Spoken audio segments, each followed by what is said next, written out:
'Cause I'm taking the world, you'll see. They'll be calling me, calling me. They'll be calling me royalty. Best to give me loyalty. 'Cause I'm taking the world, you'll see. They'll be calling me, calling me. They'll be calling me royalty.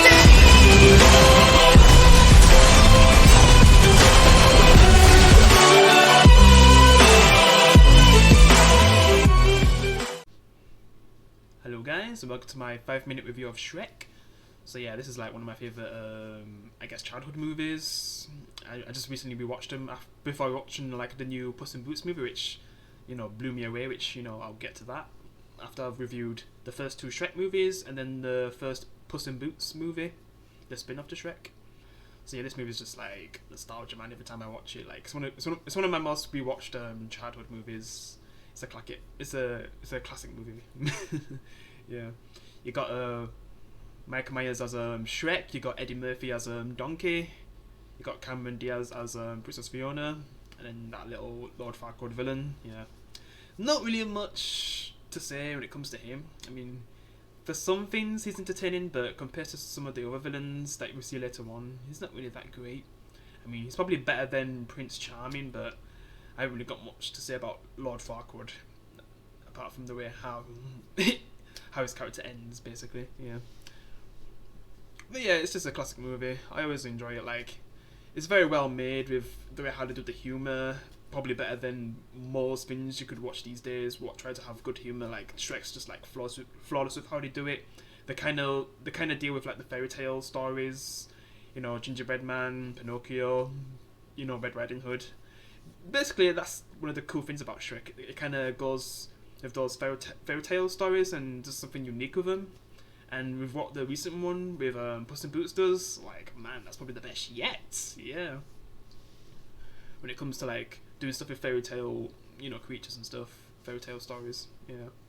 But basically, the main story in Shrek is basically ogre called Shrek basically has a swamp, but then something happens where I guess all the fairy tale creatures have to go to his swamp, and then that's when he has to basically go to like Lord Farquaad to, you know, ask him to get rid of him, but then he has to do a favour for Lord Farquaad, which leads him to, you know, meeting Princess Fiona, and then, you know, he has to like slay some dragon, but he actually doesn't slay it, and there's stuff with Eddie Murphy, like he becomes like a close friend with Shrek, even though Shrek wants nothing to do with him for most of the movie.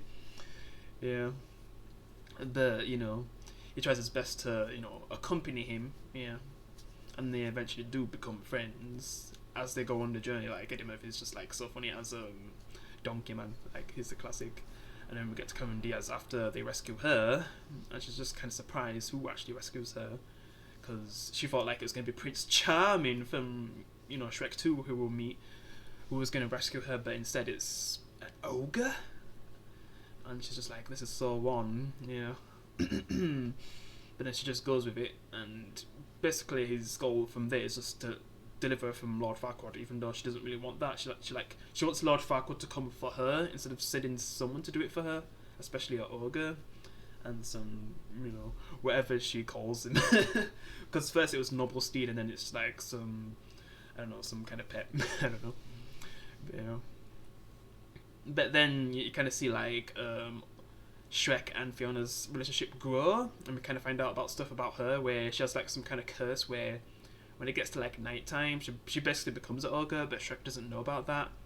And before she gets to explain that to him properly, he kind of gets like the one message, and he kind of feels like she doesn't like Shrek, so he just like brings Lord Farquaad to her, and then, you know, they're supposed to get married and stuff, but then, you know, Donkey kind of reveals the misunderstanding, and then that's when Shrek goes to Fiona because he actually loves her.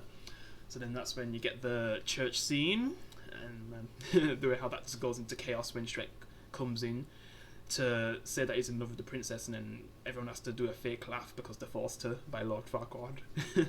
But then that's when Fiona kind of reveals her true form to Shrek, because we've seen it a few times earlier when Donkey's revealed, and he just thinks like it's like Fiona's been eaten by an ogre or something. Yeah. And that's when Shrek finally finds out. But then, you know, Lord Farquaad wants them both dead, but then the dragon comes, because Donkey kind of has like a relationship with the dragon, because when Shrek was going to, rescue Fiona, he kind of has a little scene with the dragon, and I guess later on in the series, he kind of has like kids with the dragon because it's a girl dragon.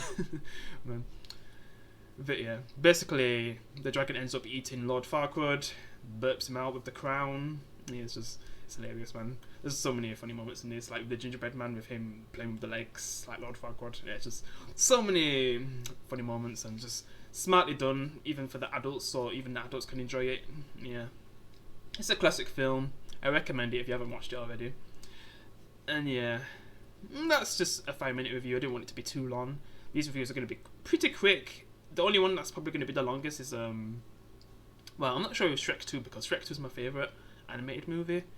But then the Puss in Boots movie is already going to be my top 5 or 10, man. Like that, I was so surprised how good that was because I didn't even know it existed. But yeah, I was ending things here, guys. Appreciate if you can leave a like. I'll see you in the next one.